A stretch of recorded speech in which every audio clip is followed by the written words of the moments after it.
Hey everybody, it is episode 333. Today's going to be a little cheeky. We're talking about why your family acts so crazy around full moons. Hey everybody, welcome to the Prime Podcast. That was a really long title. Oh, okay. Well, I was thinking full moon energy. oh, okay. Got that big moon energy. Yeah.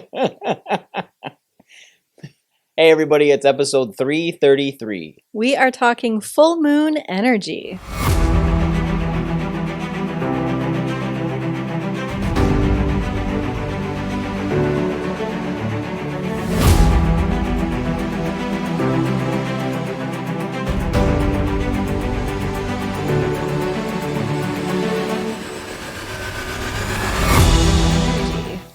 Hey everybody, welcome back to the Prime Podcast. I'm your host, Dr. Skip Wyss, and as always, I have the beautifully, wonderfully radiant Dr. Julie Reese rolling in all black today. Both of us I got some cheetah looking on. like Johnny Cash. Sure.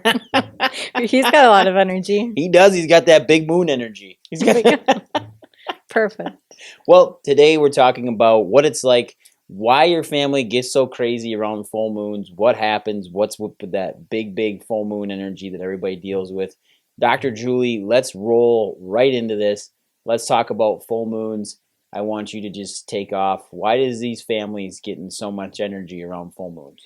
Well, we've talked about this when we talk about sleep and circadian rhythms and how our body functions and watching the ocean and why that's so calming for us, because our bodies also run on this cycle. And so lots of times we get the, oh my gosh, is it something that we're drinking? Is it what's going on in the world? And lots of times it's usually like I'll do a quick search of, okay, what moon phase or what moon cycle are we in?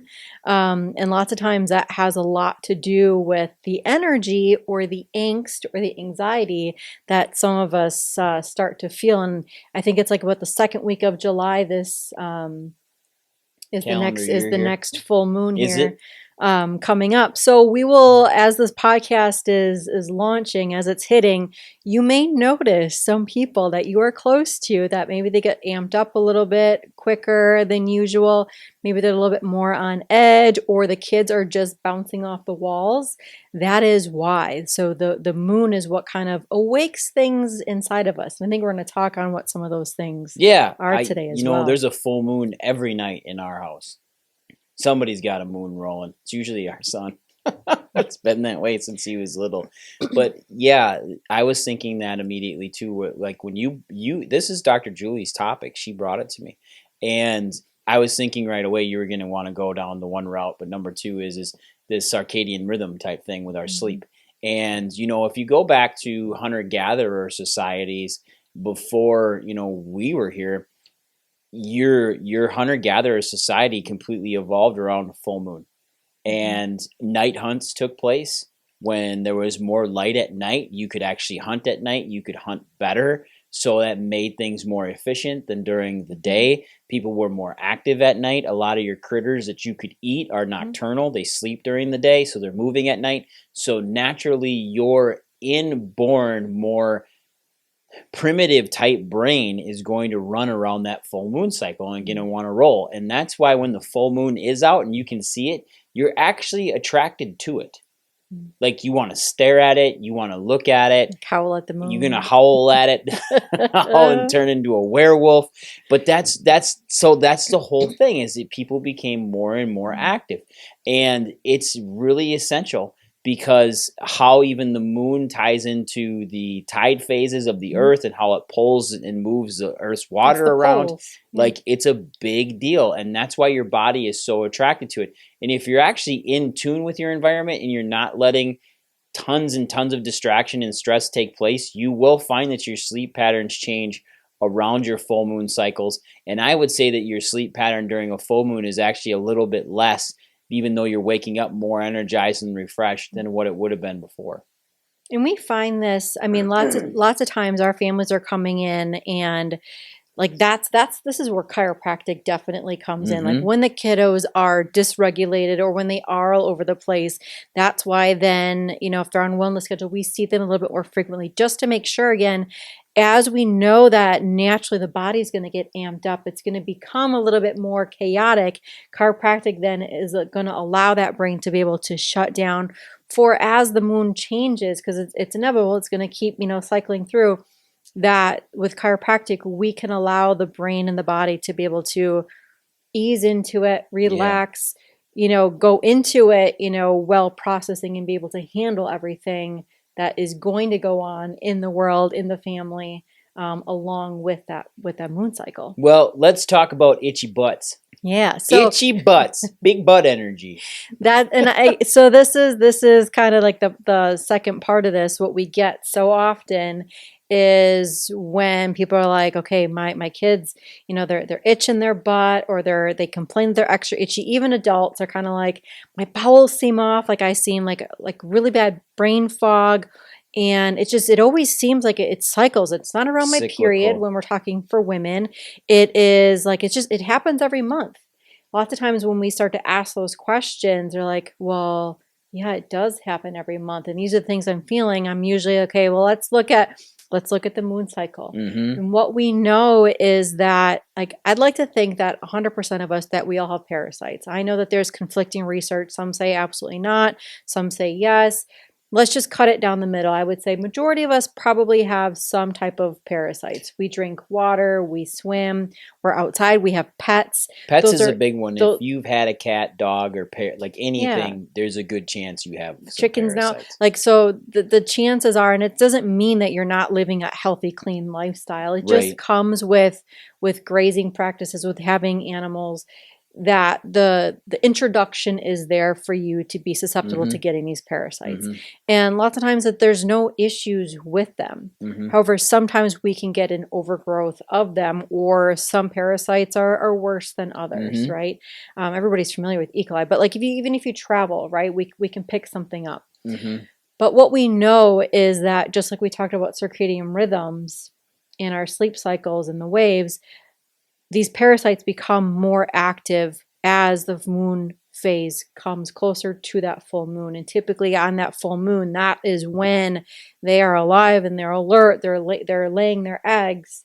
That is when we notice that the kids are all over the place, or these symptoms start to creep up. Yeah, and the reason why things get itchy is that they have to come out of the anal orifice and plant their little eggs all around the rim. And maybe that's why. Maybe they actually need moonlight exposure. I don't know. But they're coming out, and that's what the itchiness. And the hallmark test for that, actually, a check is to do a tape test. You put a piece of tape and you pull it off, and there's some little guys hanging out. And we're not. And I think sometimes, like, we can talk about different parasite cleanses and things like that. But I think lots of times we, like, in our imagination is really good at this. I know mine is extremely good at thinking of, like, oh my gosh, I don't want to do it because I'm going to get these, like, really, really big worms. Lots of times these are microscopic, so you're not going to see the worm. But when you do the tape test, sometimes you'll maybe see like a little, and it's usually the pinworm, you'll just see like a little bit of it. So this isn't something that we're looking for, like these big nightcrawler type of worms that we're going to be getting. Like true tapeworms? These are microscopic worms. Yeah, tapeworms, hookworms, like these things that actually do happen. But most people aren't sitting with a 10-foot tapeworm in their colon, or 20 or 30 feet. Like those type of things It's the new GLP. aren't there, right? Yeah, there's the new GLP-1, and yeah, they're the OG of GLPs. Oh. So yeah, these parasites really do happen. Like we had talked about, I don't think that they're as treatable as what people think, where they're like, everybody's got a parasite, everybody has to do a parasitic cleanse, everybody has to try to redo their gut microbiome. But we would be able to tell you this, that if you just simply change your diet to more of a raw fermented based diet with raw vegetables, whole foods, a lot of these parasites don't survive really well in those types of environments. They like sugary environments. They like environments that have had a lot of inflammation through them, because you bleed more because they're eating your blood. Remember, like they're looking for inflammation, easy areas to get in and access your body's bloodstream, versus something where your gut's more healthy, less inflamed, less permeable, and your body's actually protecting itself and actually mounting an immune response versus just letting these things happen. And fogginess, being tired, lightheadedness, that actually is a sign of an immune response. Mm-hmm. That's an IgG reaction. That's your body trying to shut itself down so it can heal or kill whatever is there versus giving you a fever or something like that. So these are things to really keep in mind, I would correct? say, and that's usually if you've gone through the whole gamut of if you've Mm-hmm. cleaned up your diet, like you know that you've restored everything, the microbiome is really good, they're eating a clean diet, and these things are still creeping up, and then you're seeing that it's cyclical, then that is when like maybe the consideration to Mm-hmm. do a parasitic type of a cleanse. And that's where it's not for everyone. Like there's a couple other things that you need to make sure and clear off of. Okay, yeah, I've done that. Then if the last thing is left, okay, let's check into this. But I would say a caveat to that is if you are going to do it, you can't just do it like a one and done. Right. What typically happens is you want to do that cleanse a few days before the full moon, as the full moon is up, and a few days afterwards, because as you do any type of a really good parasitic cleanse, these worms are really smart as well. Yep. And so as they're dying off, they're going to lay more eggs. Yes. And so if you do this, some people are like, oh, we're going to just get together the weekend and we're going to do this. But if you just do it that one cycle, that's where it's going to, I hear it all. It's going to come back and it's actually going to be worse. Just an adult diaper party for a weekend. It's not a diaper party. like I said, lots of times you're not going to see anything, and lots of times, like as you do it, you're just going to go about your daily activities. Like nothing should be scary that you're confined to your bathroom for the day, anything like that. But just know that if you're going to do it, you need to do a couple cycles of it because, again, as they're dying, they're going to lay their eggs, and you won't get everything taken care of in binders. that one cleanse. Binders as well, super important because as they die, they dump loads of toxic material into your GI and bowel. Now, you wouldn't think that would be that important because your GI and bowel are moving things out. But remember, that is some of the most permeable tissue in your body is in your GI tract. And in fact, when they're doing Gerson therapy and they're actually doing cancer work, they will do coffee enemas and hold that in for 20 minutes for the caffeine to cycle 10 to 12 times into their bloodstream through the tissue of the colon. So the reason why I bring that up is that the colon is extremely permeable, and that's where all your body's pulling across your hydration and your water. So this is touchy tissue. It really is. Touche. Yeah, it's touchy tissue, and we really have to take care of it. Now, we've talked about some parasites. We've talked about binders. We talked a little bit about the circadian rhythms. Let's talk a little bit now about how the body is going to respond sleep-wise just a little bit during full moon cycles. Because if the moon's full and it's bright all night, you're not going to get the same sleep as if it's when it's bright outside as well. Like those time frames, you're going in and out of stage 3 to stage 4 sleep isn't going to be as much. It's not going to be 3 to 4 times a night. It might be once or twice. So your recovery might be a little bit different, wouldn't you think?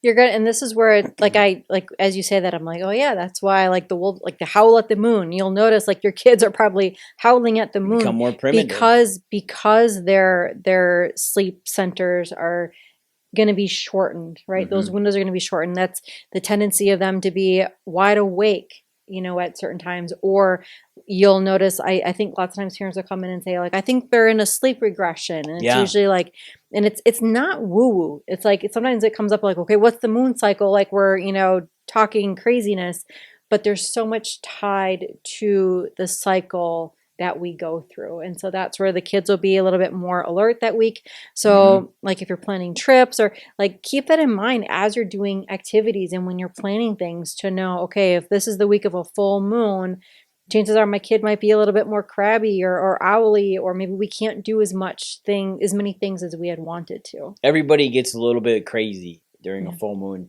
And I heard this the other day, which is really good. It's kind of like, the old saying of like, nothing good happens after dark. Well, really, nothing really good for your body happens after 9 o'clock. That's when people usually snack They'll put more sugar into their system. When really they're tired, they just need to go to bed or they need to hydrate. Brush your teeth. But yeah, brush your teeth. That actually changes your entire palate and resets it for sugars.